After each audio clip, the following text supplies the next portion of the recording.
What is up, movie friends? Welcome back to Raiders of the Lost podcast. I'm Anthony. And this is James. We're going to do an episode on The Lord of the Rings, The Fellowship of the Rings, which was directed by Peter Jackson, released in 2001, written by Fran Walsh, Philippa Boyena, and Peter Jackson, based on the novel by J.R.R Tolkien. This film was nominated for 13 Oscars. It won 4, including Best Cinematography, Best Makeup, Best Visual Effects, and Best Original Score by Howard Shore.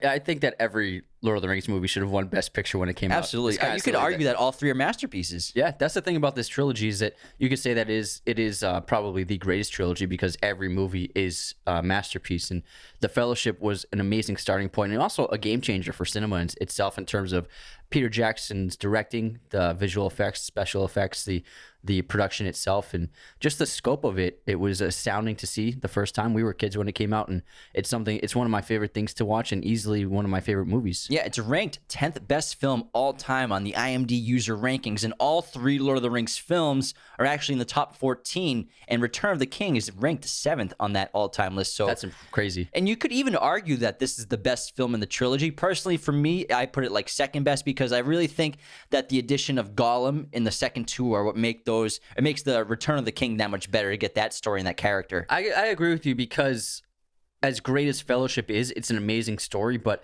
it also is missing that essential villain quality that Gollum brings to the second 2. So that's why I think Return of the King, I would say, is my favorite of the trilogy. And then Two Towers is my third favorite, but that's it's still an amazing movie as well. But Gollum definitely does bring that much-needed villainous quality to the film. The best way to support Raiders of the Lost Podcast is to become a patron at patreon.com/Raiders of the Lost Podcast. You'll get specialized perks like messages, personalized videos, podcast schedules, and top-tier patrons get a monthly shout-out on the podcast.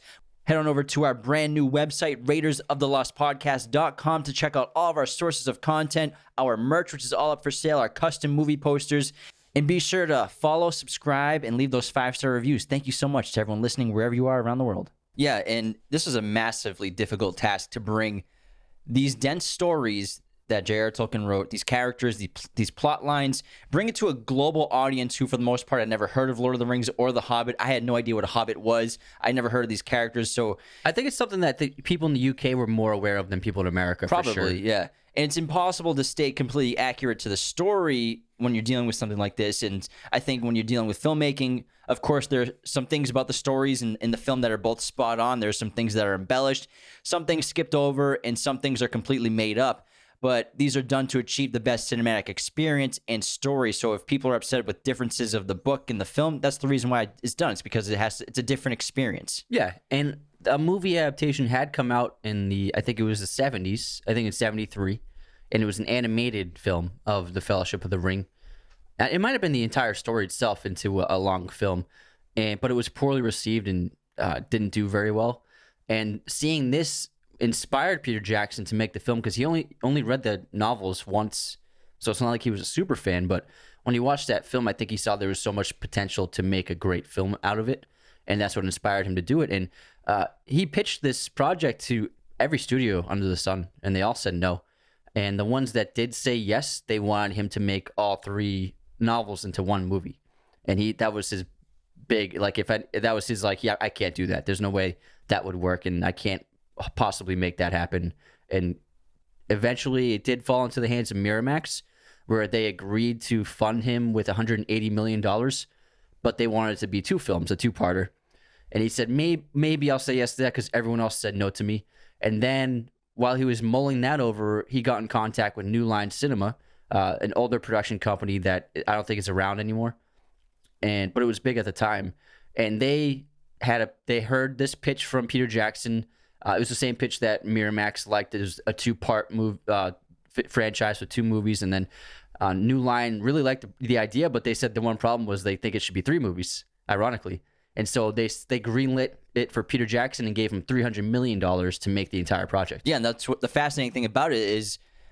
They shot all 3 movies back to back production wise. They didn't. It's kind of like what James Cameron's doing with the Avatar films right now. He's shooting 2 through 5 right now. He finished production on 2, 3, and he's doing 4 and 5 right now.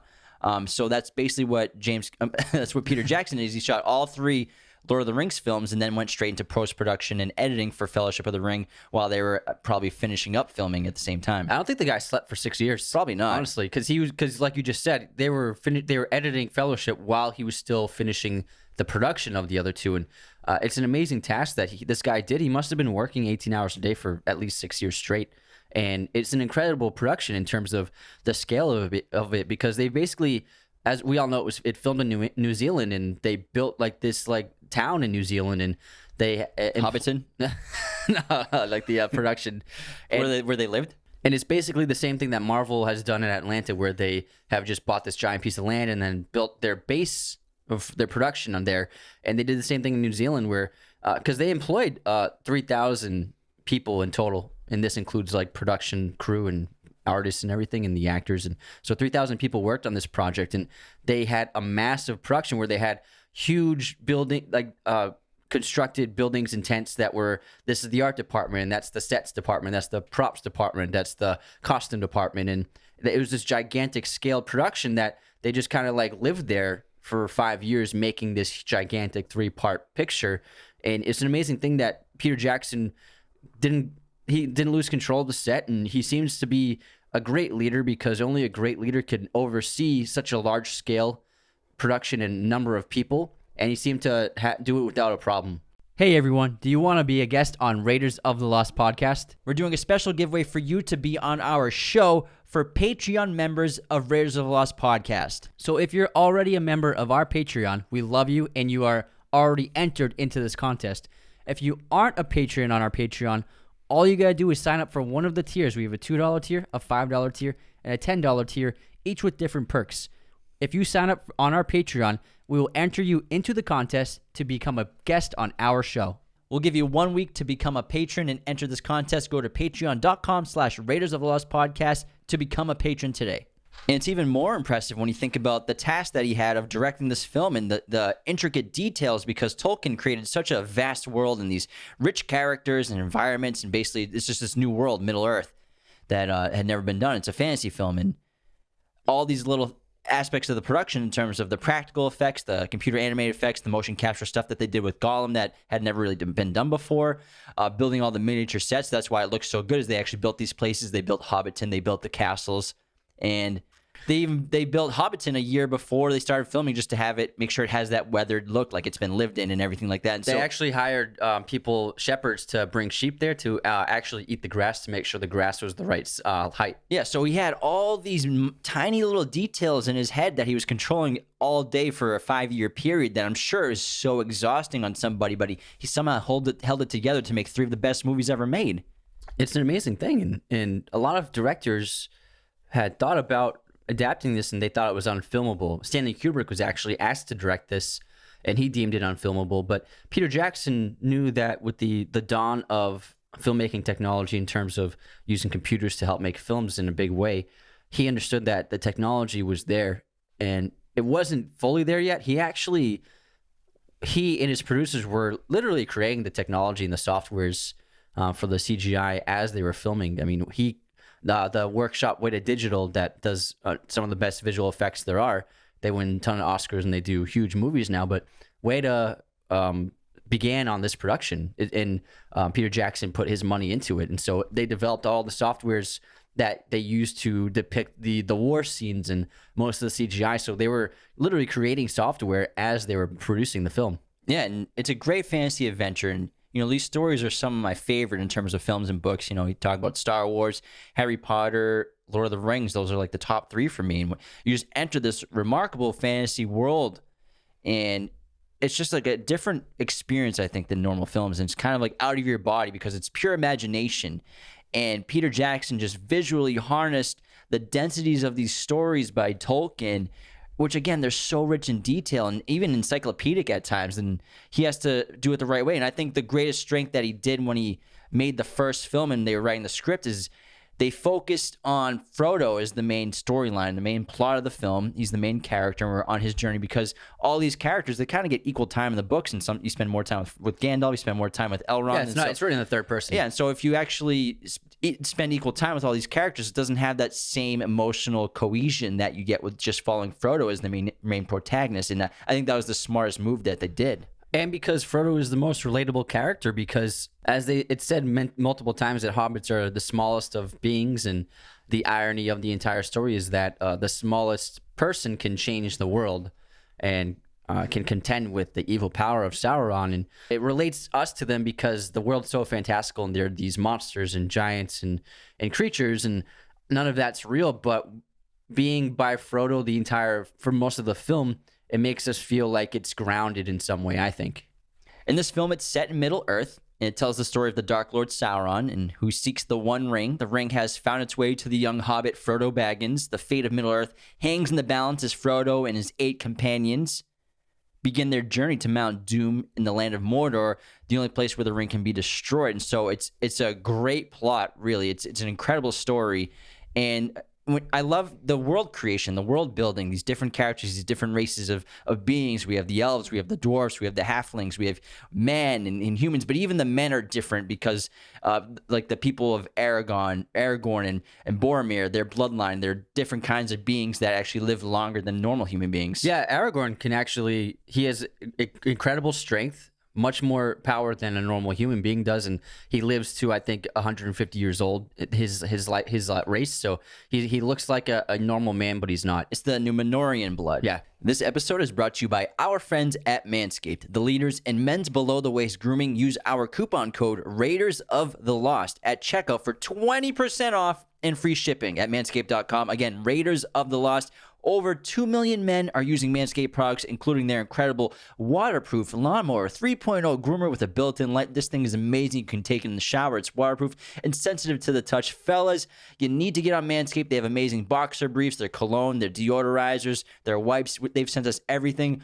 Amazing products. Everyone listening, these are great gifts for the men in your life, so definitely use our coupon code Raiders of the Lost at checkout for 20% off and free shipping year-round from manscaped.com.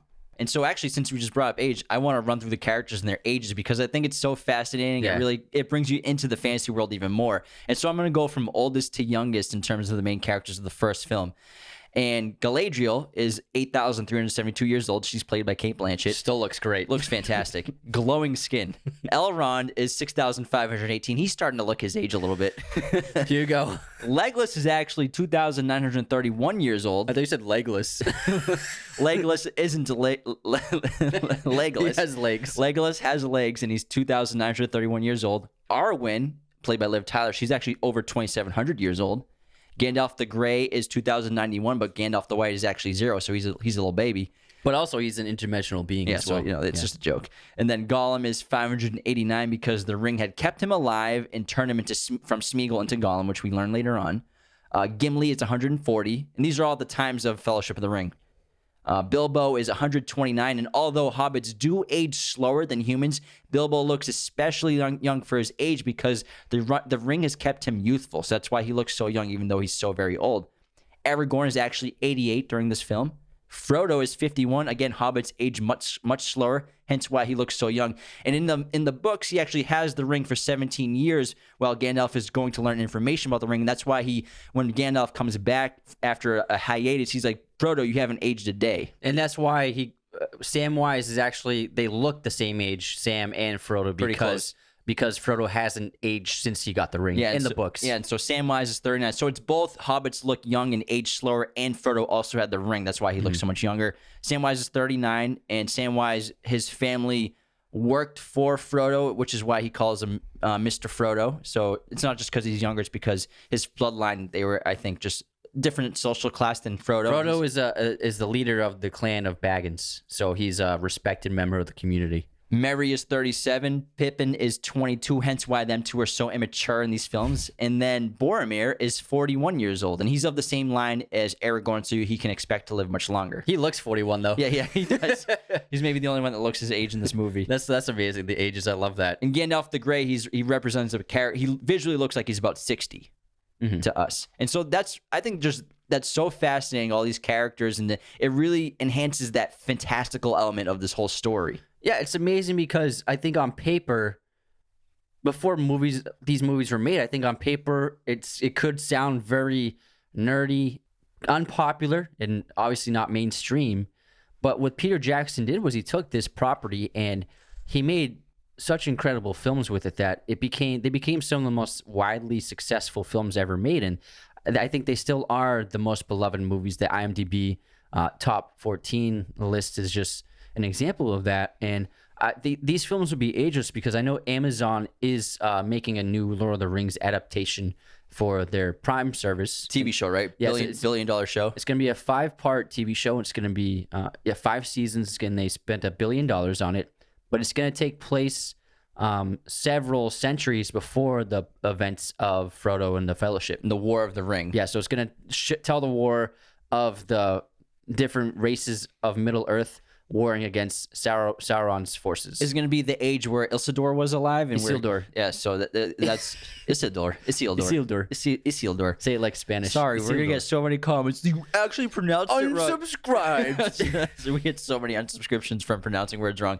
And I think before we get into the film directly, one of my favorite aspects of all these movies, the first 3, and I think one of the most important elements is Howard Shore's music, which is one of the most awe-inspiring film scores I've ever heard in my life, and most recognizable and most iconic, and it's probably the most unique score I've ever heard.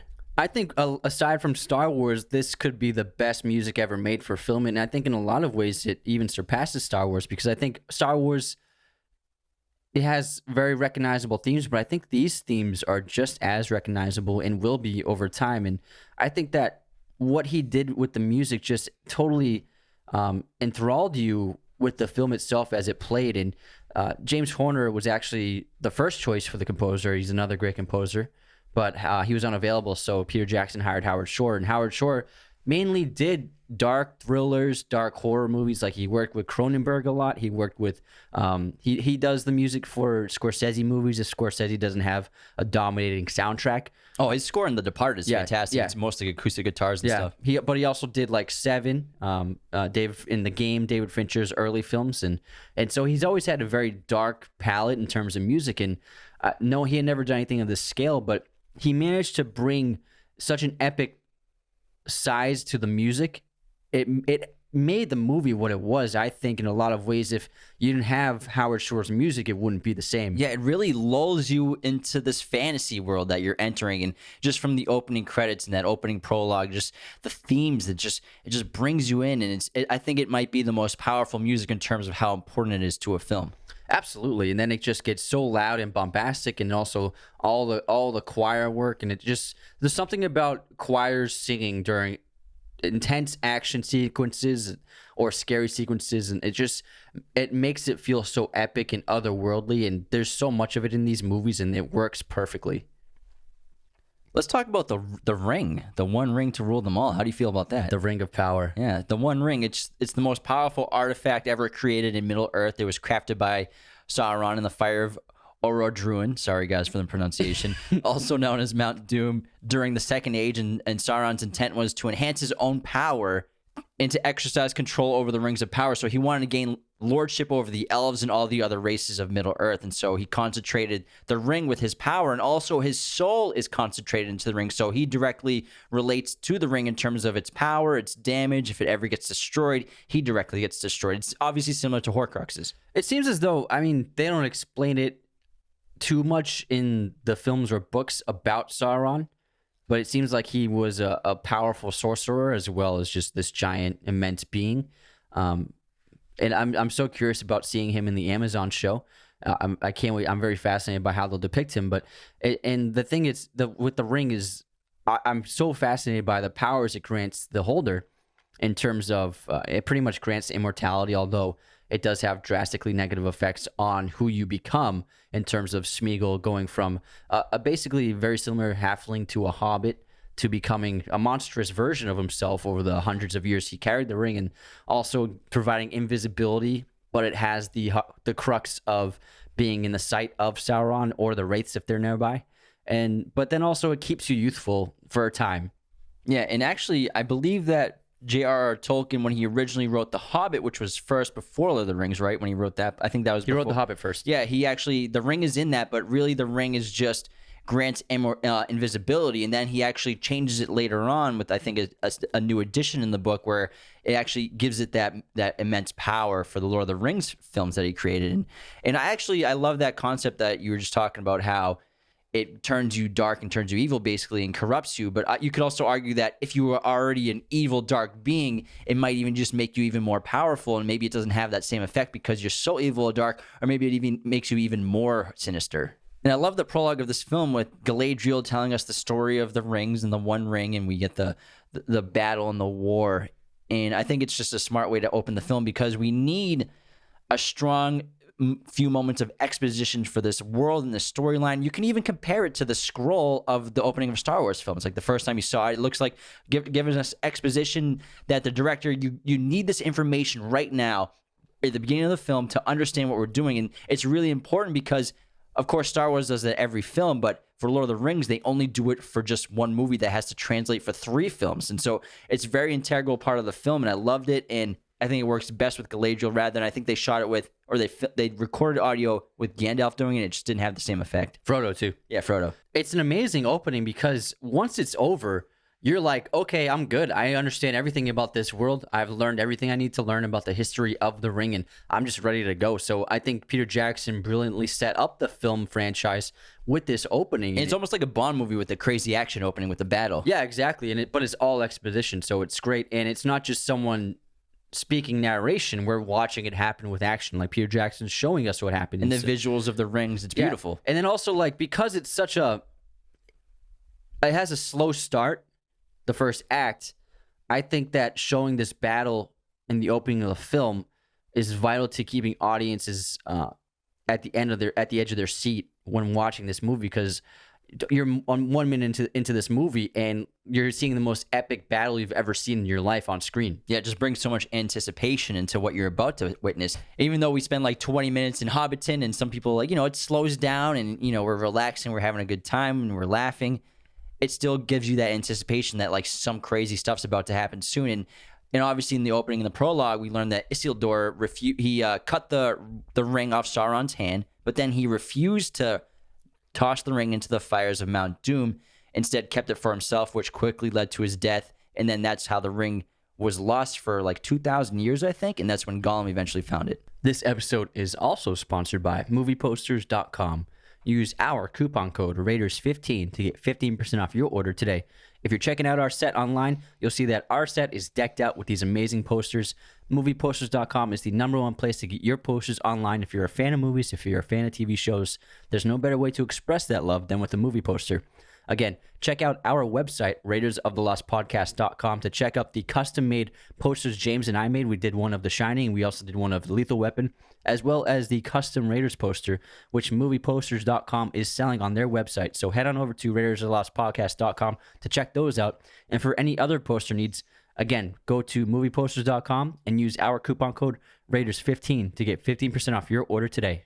I think that the ring itself, even though, yes, there are people that have the ability to deny the ring, and it's more often than not, people will be unable to deny the ring. But I think that, because Aragorn denies the ring and Galadriel denies the ring. And you can even say Samwise denies the ring usually, for the most part. He only wants to... But it's never offered to him. He just asks to wear it just to help with Frodo, but he never wants it. Yeah. But I think that no matter how good someone is, because Frodo, I think, is the purest of all the characters...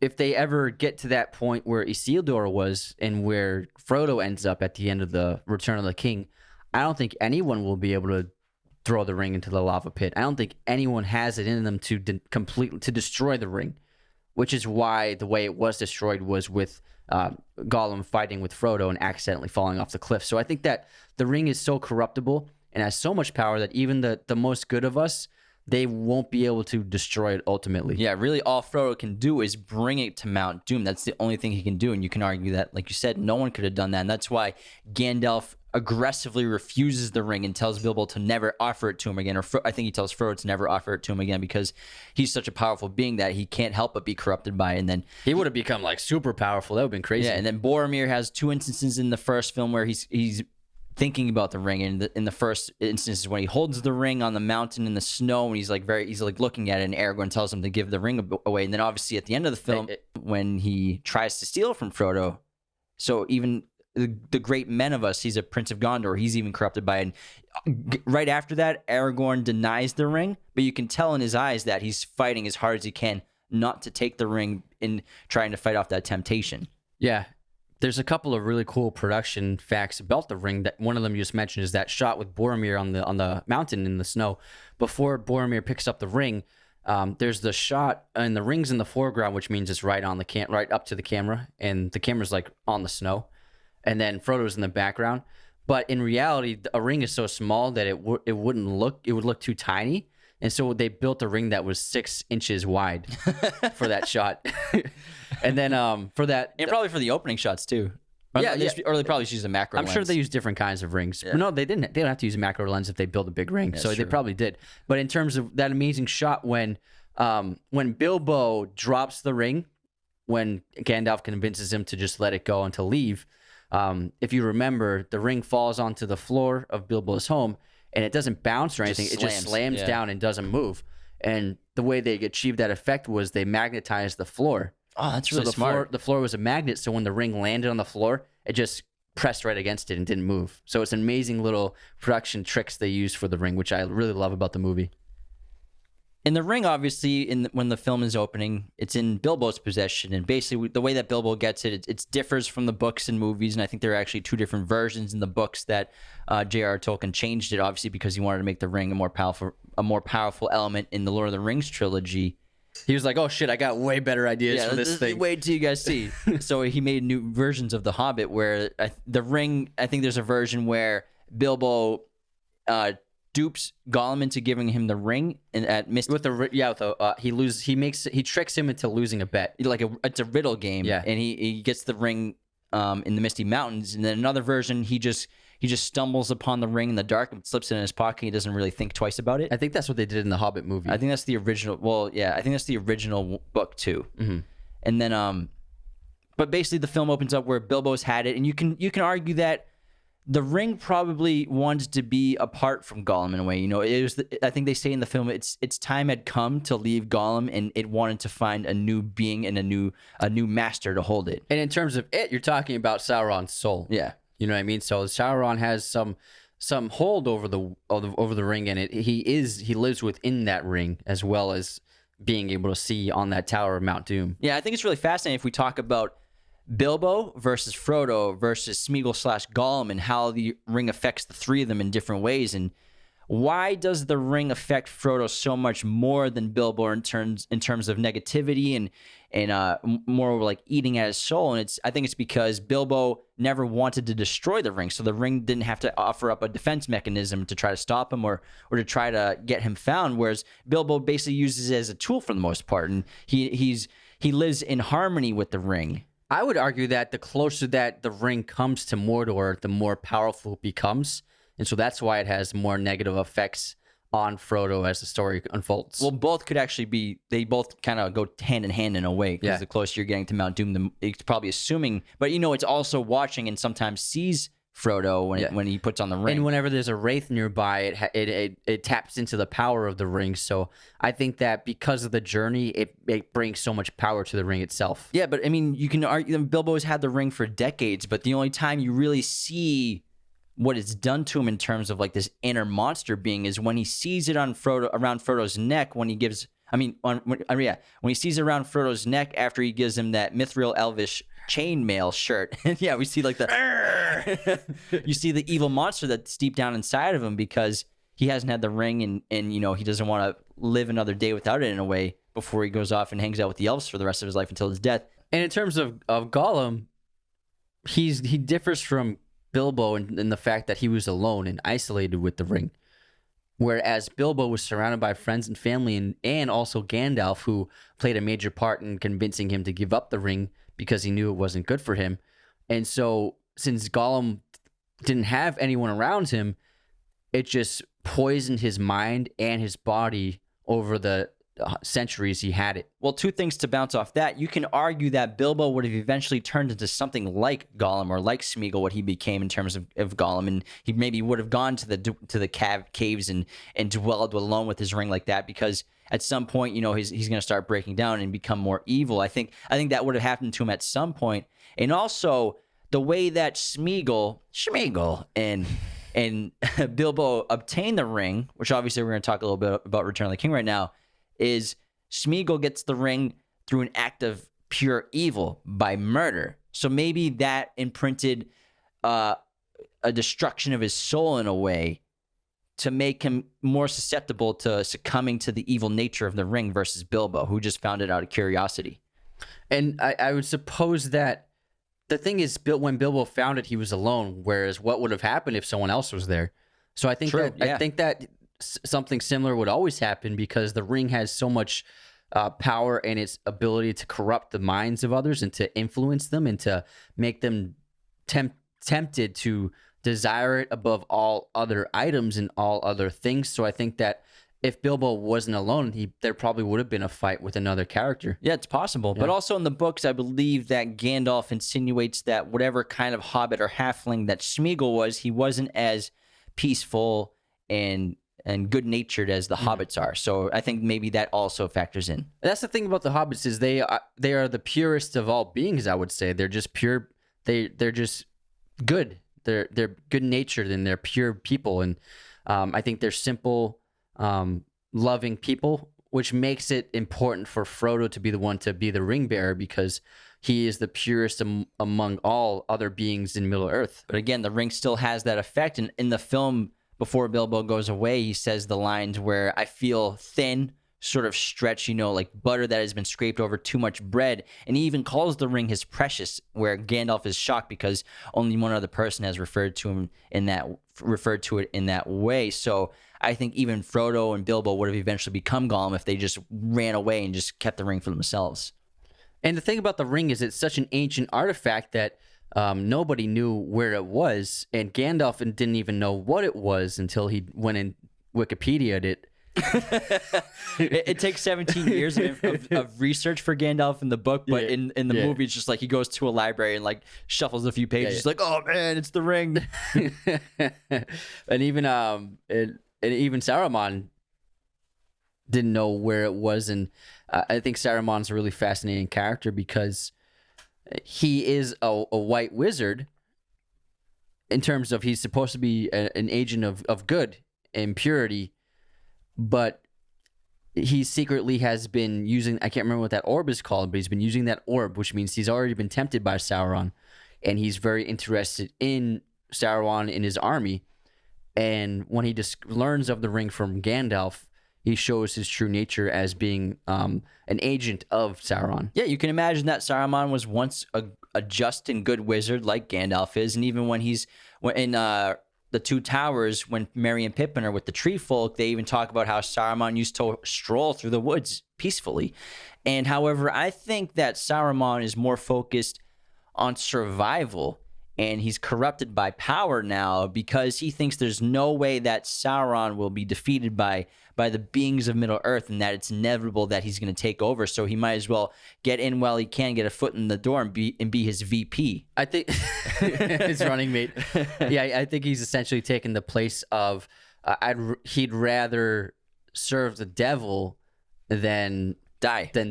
You know what I mean? He'd rather be the number two of the devil than be a person who falls victim of it. Yeah, so he has no problem becoming a tool for this war that's going to be waged on Middle-earth. And unfortunately, he's a white wizard at the time when Gandalf is a gray wizard until later on in the second How about film. That fight? Yeah. How about that wizard fight, Yeah, man? the wizard fight's pretty cool. Oh, my God. I haven't seen anything like that before. It was intense, and the music's great. But there's a lot of practicality to it. And Christopher Lee, who plays Saruman, he's actually... He passed away a few years ago, but he was an avid Tolkien fan and a huge fan of the series, and he basically was a super fan and read it every year of his life until he passed away, the entire series. And he actually met J.R.R Tolkien as a fan at like a book signing, and he even served as a consultant on the film, helping out with the makeup department and costume department, like giving tips because he was so knowledgeable about Lord of the Rings. And he actually wanted to play Gandalf, but Christopher Lee was actually, I think, 20 years or so older than Ian McKellen. And so he was unable to take the part because there's a lot of physicality in terms of Gandalf's role in the film. So he needs to be very physical. I know they have plenty of stand-ins and stunt doubles, but Ian McKellen does a lot of stuff in these movies, practical wise and stunt wise. And so Christopher Lee was unable to take the role, and so they cast Ian McKellen instead for Gandalf. Not to mention, I think Ian just brings this warmth and good-hearted nature to the role of Gandalf that I really can't picture anybody else doing such a good job. And he might be the best cast actor in the entire movie in a way, maybe. And I think that I would agree with you. Yeah, I mean, I'm sure that Christopher Lee would have done a good job as Gandalf, but I don't think he would have brought what Ian McKellen did to the role. There's a fatherly quality. There's an infectious charm that Ian McKellen has.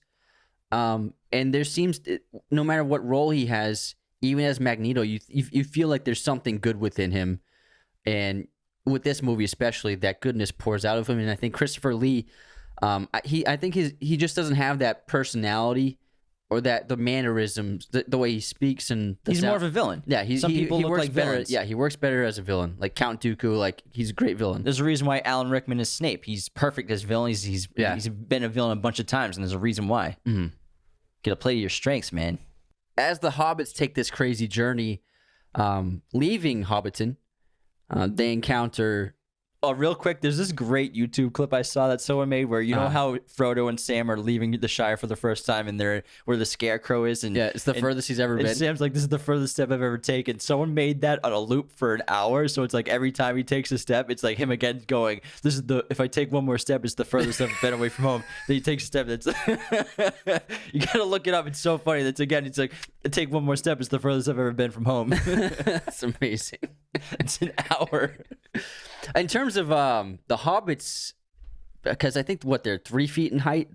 They're very short. They look like children. Yeah, but they filmed most of the scenes with Gandalf and the other characters practically and especially the scenes with Frodo and Gandalf in the first act of the film. It's really amazing production, and they did this with Elf, and many other productions have done this, and it's called forced perspective. And the way they do this is that they'll set the scene up and they'll place one actor, in this case, Ian McKellen, much closer to the camera, and then Elijah Wood is about 3 or 4 feet further back. But they build the set to make it look like they're sitting at the same table across from each other, and it looks as though they're the same distance from the camera.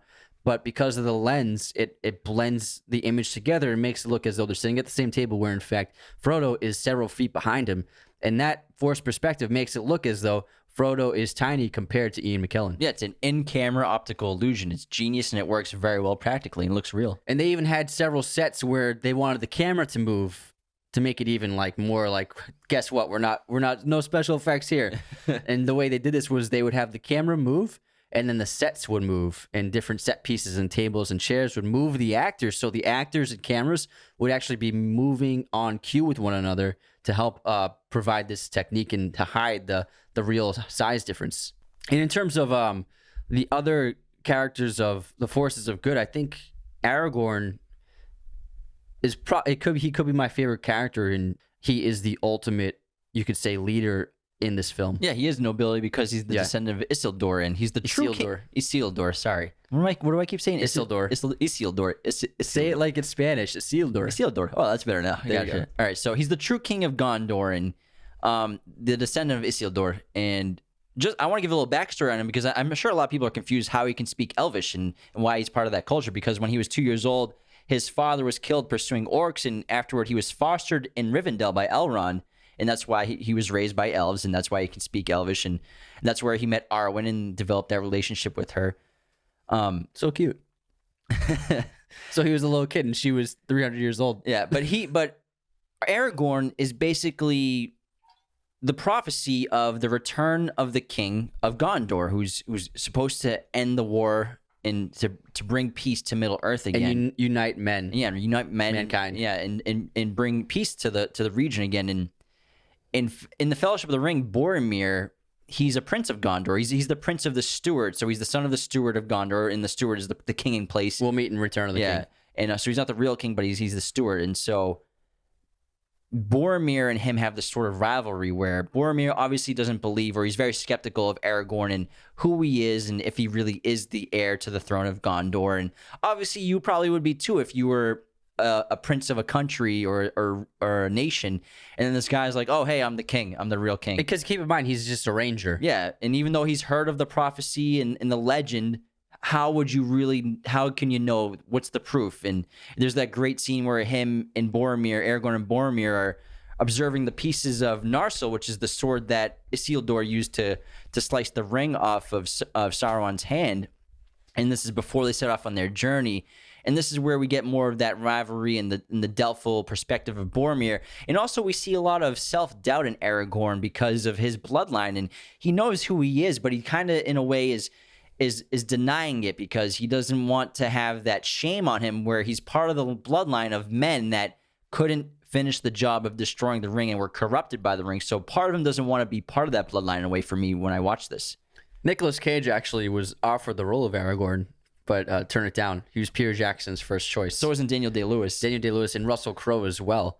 And Peter Jackson actually cast an actor named Stuart Townsend, and he was much younger. I think he was in his mid-20s, and they filmed for 2 weeks. He filmed several scenes as Aragorn, and Peter Jackson ended up deciding that he was too young for the role, and he fired him during production. And then they got a hold of Viggo Mortensen, who had never read the books before, didn't know anything about Lord of the Rings, but his son was a big fan, so his son was like, you have to do this role, you have to do it. So Viggo, I think probably the money was good too. So he accepted the role, and then he flew to New Zealand. Read the book on the way, flew to New Zealand, and his first scene was when he had to fight the wraiths on top of that small mountaintop, defending the hobbits, and he had never held a sword before. So that's his first day on set. He got like a crash course in fencing. Yeah. And I think that Viggo brings so much to the character that so few actors could have brought, and he becomes an ultimate version of like what it means to be a great person, a great leader, a great warrior.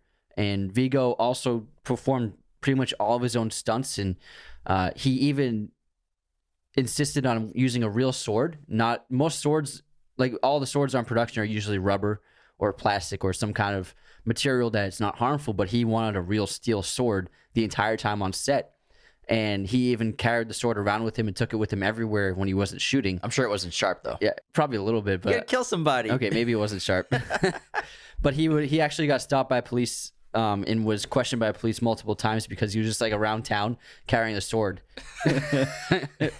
and Viggo in a way is like a real life Aragorn, because Viggo is a very cultured person and very interesting and highly intelligent and adventurous himself. And I think he's fluent in like 7 languages, or not completely fluent, but he's completely fluent in, I think, 4 languages, but he can speak 3 other languages. Yeah, he speaks like Spanish. He speaks obviously English, Danish, French, Italian. He speaks a bunch of different languages, and it's incredible. He learned Arabic for Hidalgo. Yeah, and I think there's even press video of him like giving speeches in Arabic. It's like, what can this guy not do? And he showed up to set like reading books in ancient languages, and they're like, this is the perfect guy for Aragorn. It was already an interest of him before he got cast. So you're right. He just brought that element of Aragorn that I don't think anybody else was, and that's what brings so much more to his character in terms of the Elvish language. And he wanted more of the Elvish language in the film. They originally didn't have so much of that Elvish language between him and Arwen in those scenes. And I love how he speaks Elvish with Legolas a lot. So I think that element too is what makes him probably the most interesting character of the heroes. And the Elvish language is actually a real language that J.R.R. Tolkien created.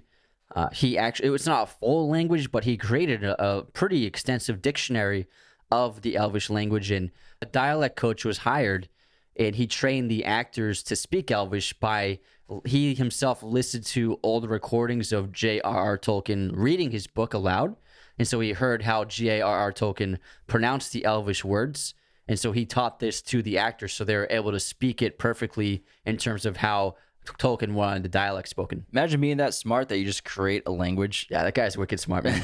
As in terms of writing a book too, which is probably unnecessary. And then obviously Arwen is his love interest, and they're very much in love. And Arwen is Elrond's daughter. She's an elf, obviously, and like we said, she's about a little over 2,700 years old. And she has a very complex plot and very moving story where she is in a dilemma to either pursue the immortality of being an elf and taking that final act, you can say, of their culture, or she could stay, marry Aragorn, and become mortal and accept death, which is the gift of mortality in a way. And so she has that complex storyline where she's battling between her father and Aragorn, and she doesn't really know what to do. But it's a beautiful romance, and I love how it ends. And we all know that she becomes the Queen of Gondor. She actually doesn't have that much in the first book at all. She's just barely mentioned, but she actually isn't even in the book. It's a different elf that saves Frodo on horseback. Yeah. So they actually changed it to Arwen. Yeah. Man, I mean, would you do that for Vigo? Probably. He's a very good looking. That jawline and beard is like the scruff and jawline do it for me, man. And then we talk so much about handsome guys on the show. I mean, hey, we're not afraid to appreciate a handsome guy. There's nothing wrong with that. What's cool about the elves is that there are different races of elves, and you can tell the race based upon their eye color. And so different elves, the different elf races have different eye colors. And so the Lothlorien elves have light blue eyes, and the Rivendell elves have dark blue eyes. And so you can easily see that there are different races of elves as well. And Arwen's actually Galadriel's granddaughter in the book. And my favorite elf has got to be Legolas. Oh, he's pretty cool. Legolas. Almost 3,000-year-old elf who's a master archer, keen eyesight, sensitive hearing, and he comes to the Council of Elrond in Rivendell, and is one of the original members of the Fellowship of the Ring. And what I love about him is him and Gimli have this great back and forth relationship. Counting kills. Yeah, where they start off rivals because the elves and the dwarfs don't get along. They've probably gone to war, I think, a few times, and they just don't like each other in their races, but they end up becoming very good friends. And that's one of the best parts of the film is the heart that them two bring to the Fellowship. I love in Two Towers when Gimli asks Aragorn to throw him across the opening, and then he's like, "Don't tell the elf." It's just so fun. But Legolas he's a very cool guy, and he's obviously the most experienced combated soldier, and he's probably the best fighter of them all because he's a master archer and he's great with swords too, and he's physically gifted more than anyone else in the film. Yeah, he can see miles in the distance, and then also elves are so light on their feet that when they walk on top of snow, they don't fall into the snow. Yeah, they barely leave footprints. Yeah, so there are scenes when they're traveling through snow, the entire Fellowship is like digging through like 3-foot high snow, and then Legolas is just like walking past them like on top of the snow, like, "Hey, what's up, guys?" Yeah, in the books he doesn't even leave footprints, I believe. Yeah, and also Orlando Bloom originally auditioned for the part of Faramir, who we see in the Two Towers, and this is Boromir's brother, played by David Wyneham. He's the narrator in 300. If you remember him, you recognize him if you saw him. And he auditioned for that part, but then he was called back and was instead cast as Legolas by surprise. Yeah, we all know about the monster 2000s that Orlando Bloom had with the Pirates franchise, the Lord of the Rings franchise, and this guy exploded on the spot. And I think obviously Legolas was his first movie role, right? First movie. He got the role while he was still in drama school, which is insane, and just skyrocketed to fame and fortune. And he's terrific in these movies. And again, has that relationship with Gimli, who's a well-respected dwarf. And I think one of the reasons why Gimli is so enticed to be a part of the Fellowship is because of that rivalry with Legolas and the elves. And I think that he kind of wants to prove the elves wrong. But also Gimli, he brings that sense of humor to the group and those hilarious one-liners and how he can never keep up with running and everything like that. So he's just we dwarves are natural sprinters. We're dangerous in short distances. So he's a great comic relief throughout the franchise. In the books, I believe that Gimli is added to the Fellowship as a way of representing the final race on Middle-earth, so that each race in Middle-earth had a representation in the Fellowship to kind of be fair.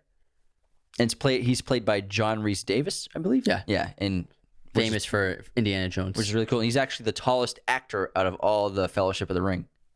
Yeah, in real life, not in the movie. It's like Hagrid. And then Samwise is the next best Hobbit. But I love Samwise. I think he's the ultimate companion, and he proves that he's willing to do anything for Frodo and to help Frodo and to aid Frodo. And he'll do anything for Frodo. He'll rub that back if he wants. Sean Astin actually gained 30 pounds for his role as Samwise Gamgee. But Sam he's a really important character because he represents that ordinary world, the simple pleasures of life. He keeps Frodo grounded. Yeah, and he also he brings to light what makes war worthwhile. Why go to fight? Why fight? Why risk your life? And because without that simple heroicism and the defense of happy life, what is the point of this story? And what is the point of being a hero? You could argue that Sam is the most important character in the entire series because, like you said, he acts as a constant voice of reason for Frodo when Frodo is in doubt. And then also he literally carries Frodo up the Mount Doom. Yeah, Frodo could finish his journey to Mount Doom without Samwise. Yeah, so you say Sam is probably vital to the completion of the mission.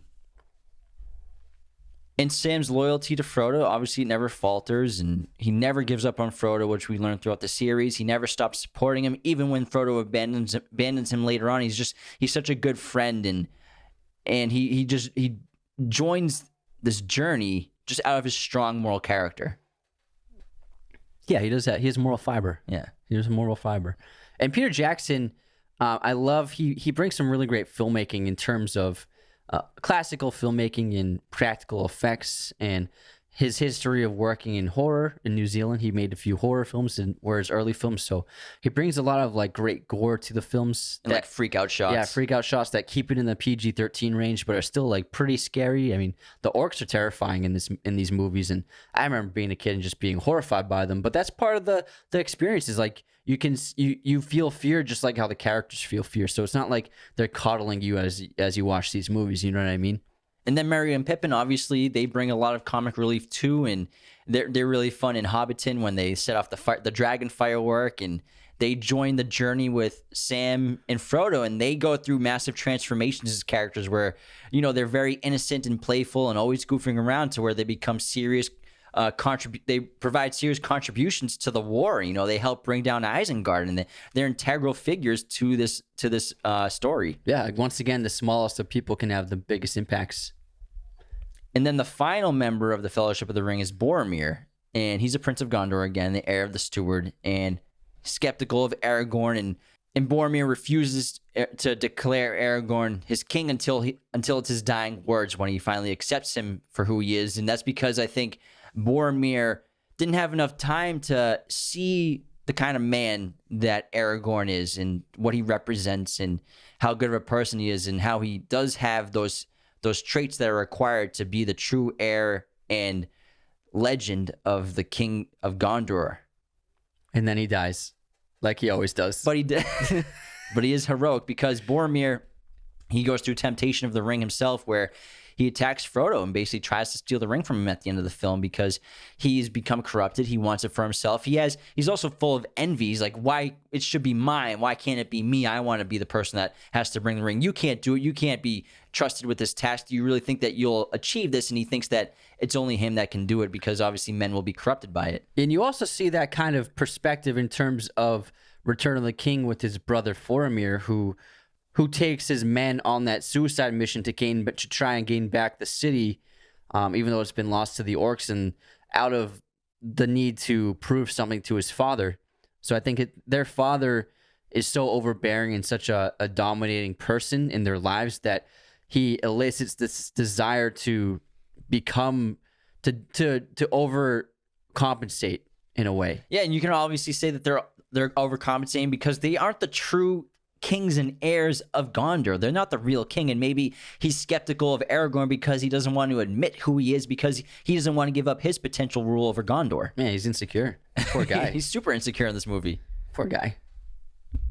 And in terms of the production of this movie, the world building was incredible. And like I said earlier, Peter Jackson used a lot of great old filmmaking techniques combined with the new technology in terms of model building, in terms of miniature building. And like there's that great shot at Isengard where Saruman has been building the army for some time now, and Peter Jackson in one shot takes a camera from the sky down deep into the crevices of the earth and to see all these orcs building and working and all the different setups and production they have going on. And It's an amazing combination of using models and CGI to combine shots together, and it's very much like a stop motion film in a lot of ways. And many of these shots is shot like that, and I think he brought a great old school filmmaking aesthetic and production to it. And that's why I think he was able to keep the budget down so low because yeah, $300 million is a lot, but 3 movies, it's not that much, especially in terms of the size and the scope of what these movies look like. Like when I watched this movie, I'm like, how did he get this made with $100 million? It's pretty incredible. And in terms of world building, there's also an important aspect of the film that has no relation to the books and the stories is Lurtz, who's like the head Uruk-hai. He's like the general, and he's that orc that has the big white handprint on his head, and he's the main villain basically to the heroes outside of Sauron and Saruman, because Peter Jackson and the screenwriters, I think it was so important to create this character because it's a film, so you really need that visceral presence of a villain or an antagonist to actually be in the way oftentimes of the heroes or be on the trail of the heroes to directly counter their movements. And he's basically an extension of the evil of Sauron in a way in Middle-earth. And I think it's important for them to have created this character, Lurtz, who's played by Lawrence McCor, who's a New Zealander, and he actually also plays the Witch King of Angmar and also Gothmog in Return of the King, and Bolg in The Hobbit, Desolation of Smaug. He and Peter Jackson must be pals. Best buds, and so he's basically like the general of the Uruk-hai. I didn't know he wasn't in the books. Yeah, but I think it's a really important character though, because you really need that presence, because otherwise it's just a big giant eyeball that's really far away. And Saruman, he's always in his tower. So I mean, where's the direct threat for the characters? Yeah, that's why we mentioned earlier that Gollum makes the other movies better because of his presence. Yeah. You know what I mean? Well, not Two Towers is better, but Return of the King is better because of his presence. And in that final fight, it brings more to the ending of the film where Boromir sacrifices himself to save the hobbits because he's trying to redeem himself for his temptation and trying to attack Frodo. And he dies at the hands of Lurtz, and then Aragorn slays Lurtz. And so it brings so much more emotionality to the ending of the film. Chops that dude's head off. Yeah. And actually, during the fight with Lurtz versus Aragorn, because of the heavy makeup that Lawrence had to wear for the character, he couldn't really see. And so when he actually throws that dagger at Oregon, when he throws the dagger at Portland, Oregon, when he throws the dagger at Aragorn actually, Viggo Mortensen hits it away with the sword. That was not planned, and it was a real knife heading for his face that could have seriously hurt him. That's great. That's great thinking on his feet. Yeah, they kept it in the movie because it looked great. I mean, yeah, it's great thinking on your feet, self-defense. Not wanting a knife in the face. Jesus. And what's great about the ending of this battle is the Fellowship breaks up, because that's not what you expected to happen. You expected that, they're going to go on this epic 3-movie journey together, all 8 or 9 of them at this point. And what happens is Frodo leaves them and abandons them, but then Samwise catches up with him. And the reason Frodo leaves is because he realizes that he has to, because Galadriel told him that the ring ultimately, which is why I said no one will be able to ever completely turn down the ring. The ring will eventually, she tells him, corrupt every member of the Fellowship. So he has to get away from them to prevent them from ruining the mission and to prevent them from turning against him. Yeah, it's basically a selfless act of sacrifice where he doesn't want anything bad to happen to his friends. He doesn't want any more people to die because of him. But of course, Samwise is right there in the boat trying to catch up to him, and he's going to follow him to the end. And I think we got to talk a little bit about probably the most visually stunning and intense scene of the movie is the Mines of Moria. And this is beautifully filmed, and it's very dark, and it's like a horror part. It's like a horror film in a way, like a horror short film in the mines. And you see the dead dwarfs and the skeletons, and Gimli is shocked that the mines have been overrun and taken over by orcs and Uruk-hai. And we have that great fight with the troll, obviously, which was, troll in the dungeon. It's ironic that Chamber of Secrets, that Sorcerer's Stone and this were like almost around the same time. Yeah. And they both have trolls were real big back then. They were so hot back then. Hansel's so hot right now. And the troll looks solid. It still kind of holds up to this day. It's not horrible CGI, but at the time it was fantastic and phenomenal. And I love the chase scene where they're running through these mines, and it's so dark, but the flames are lighting them. They're surrounded by orcs and orcai, and then those giant steps, which were actually, it was a miniature set that they built of those giant steps. And I believe that Peter Jackson didn't really know how he wanted to shoot that until he saw the miniature model. Then he basically figured out how he wanted to create that entire sequence of going down the steps with those cool shots of the bow and arrows, the arrows going at their orcs and everything from the distance. It's amazing production, and it's unbelievable because it still holds up to this day. Yeah. It still looks great. It's the most intense part of the film. And then obviously the epic "You Shall Not Pass" of Gandalf holding off the Balrog, and he falls Balrog. And the Balrog grabs him and pulls him down to the endless fall, which we get to see in the opening of the Two Towers. And it's a very intense moment because the Fellowship believes that they've lost their leader Gandalf, and now the morale is low, the hope is low, and sets up the scene where they get attacked by the orcs by the river.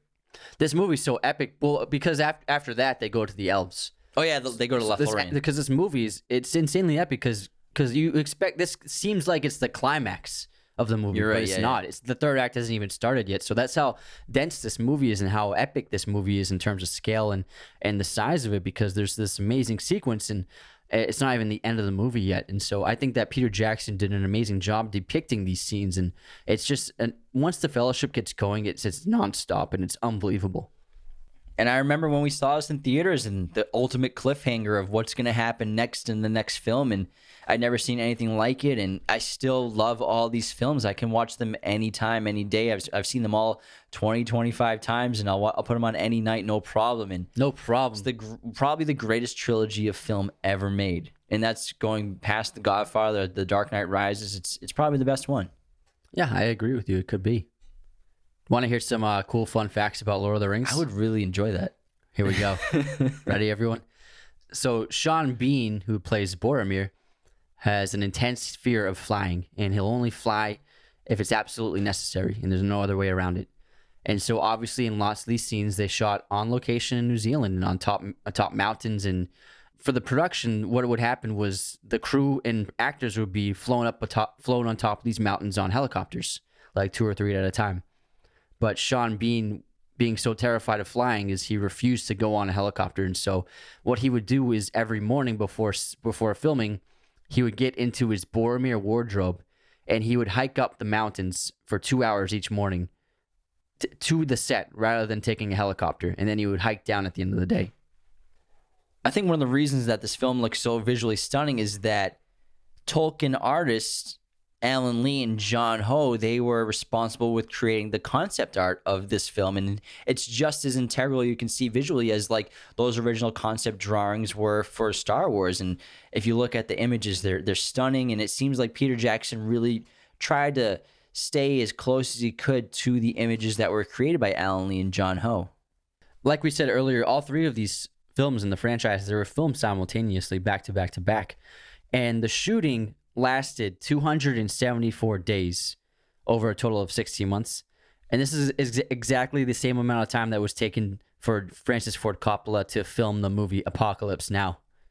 It's estimated that filming of the Lord of the Rings trilogy pumped about $200 million into the New Zealand economy, and the New Zealand government even created a minister for Lord of the Rings whose job was to exploit all of the economic opportunities that the movies represented. I would love to go to Hobbiton. I know, that'd be so cool. We gotta go there sometime. When Gandalf had his iconic scene telling Balrog, "You shall not pass," Ian McKellen was actually acting opposite a green ping pong ball, which was sitting atop a stick. And then they used, obviously, green screen and CGI to create the Balrog. But imagine Ian McKellen on set screaming, "You shall not pass" to a little ping pong. J.R.R. Tolkien signed the rights to The Lord of the Rings away in 1968 for a total of $15,000, which equates to only just under $100,000 in current dollars. And even though his family was upset about the filmmaking of his books, they couldn't do anything about it because New Line owned the rights. And what's nuts is George R.R. Martin just signed like a $50 million 5-year deal with HBO. So that guy got a ton of money for that. That's crazy. I love this fact. The Beatles wanted to star in an adaptation of Lord of the Rings, and they even asked Stanley Kubrick to direct, but Kubrick declined, feeling the book was unfilmable. And the cast would have been Paul McCartney as Frodo, George Harrison as Gandalf, Ringo Starr as Samwise, and John Lennon as Gollum. Of course, John Lennon would want to be Gollum. He was the silliest of all of them, so it makes sense. 1,800 Hobbit feet were made for the production, and even though they had to put the prosthetic feet on the actors every single day of filming, Sean Astin said that he remembered that there were at least 50 days in which their feet weren't even on camera. And that wraps our episode on the Fellowship of the Ring. I really hope you enjoyed this. We're going to do all 3 films in the next couple of weeks, so stay tuned for The Two Towers and The Return of the King. Be sure to head on over to RaidersOfTheLostPodcast.com. Check out all of our merch, our custom movie posters, and you can also sign up there for patreon.com/RaidersOfTheLostPodcast to become a member today and to help support the show. So thank you so much to everyone who watched, listened, and tuned into this episode around the world. Take care, everyone.